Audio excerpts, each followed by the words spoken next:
Hi guys, welcome back to our channel. இந்த வீடியோவில் வந்து பார்த்திங்கன்னா கவர்மெண்ட் கொடுக்குற சத்து மாவு வச்சு நம்ம கொழுக்கட்டை எப்படி செய்கிறது பற்றி பார்க்க போகிறோம். அதுக்கு ஃபர்ஸ்ட் வந்து பார்த்திங்கனாக்கா நான் அரை மூடி தேங்காய், அது கூட வந்து பார்த்திங்கனாக்கா 10 முந்திரி பருப்பு, அது கூட வந்து 10 பாதாம் பருப்பு எடுத்திருக்கேன். இதெல்லாம் சேர்த்துட்டு வந்து மிக்சரில் வந்து நீங்கள் வந்து நல்லா ஃபைனாக வந்து அரைச்சி எடுத்துக்கோங்க. குறை இல்லாமல் கொஞ்சம் ஃபைனாக அரைச்சி எடுத்துக்கோங்க. ஏன்னா பேபிஸ் கொடுக்க போகிறோம், அதனால் ஃபைனாக இருக்கிறது தான் நல்லது. நெக்ஸ்ட் வந்து பார்த்திங்கனாக்கா கவர்மெண்ட்டில் கொடுக்குற சத்து மாவு வந்து நம்ம வந்து எடுத்துக்கலாம். இப்போ நான் வந்து பார்த்திங்கனாக்கா 2 பேருக்கு செய்கிறதுனால இவ்வளோ மாவு எடுத்துருக்கேன். நீங்கள் வந்து எத்தனை பேர் செய்கிறீங்களோ அதுக்கேற்ற மாதிரி நீங்கள் அளவு வந்து கூட்டுறதோ குறைச்சிக்கிறதோ சேர்த்துக்கலாம். அது கூட வந்து பார்த்திங்கன்னா ஒரு பிஞ்ச் ஆஃப் சால்ட்டு சேர்த்து நல்லா மிக்ஸ் பண்ணி எடுத்துக்கலாம். மிக்ஸ் பண்ணிவிட்டு நம்ம வந்து அரைச்சி வச்சுருக்கோம்ல அந்த ஃபைன் பவுடர், அதையும் சேர்த்து நல்லா மிக்ஸ் பண்ணி எடுத்துக்கலாம். இந்த சத்து மாவு வந்து பார்த்திங்கன்னா ரொம்பவே உடம்புக்கு நல்லது. நம்ம வந்து குழந்தைங்களுக்கு வந்து பிஸ்கெட், சாக்லேட் அப்படி கொடுக்குறத விட இந்தமாதிரி சத்து மாவு கொடுக்குறது வந்து ரொம்பவே நல்லது. அவங்க உடம்புக்கும் எடையும் கூட அது கூடவே பிரைன் டெவலப்மெண்ட்டும் ரொம்ப நல்லாவே இருக்கும்.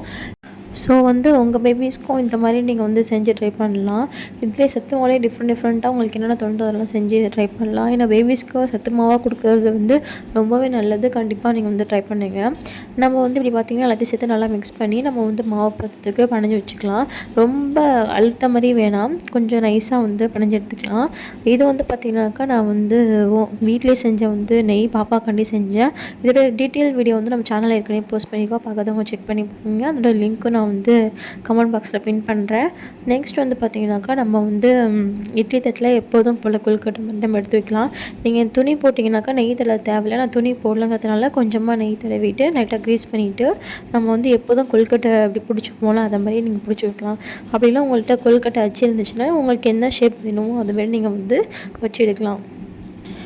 கொழுக்கட்டை மாதிரிலாம் பிடிச்சி வச்சதுக்கப்புறம் இட்லி பானையில் தண்ணி வந்து நல்லா கொதி வந்ததுக்கப்புறம் நம்ம பிடிச்சி வச்சுருக்க கொழுக்கட்டையை வந்து தூக்கி வச்சு நம்ம மூடி வச்சிடலாம்.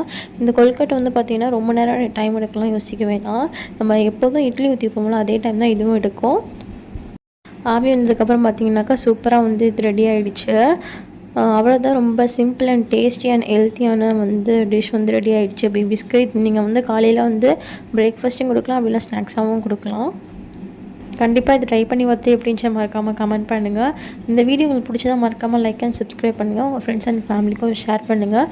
இதே மாதிரி நெக்ஸ்ட் வீடியோவில் பார்க்கலாம். பாய்.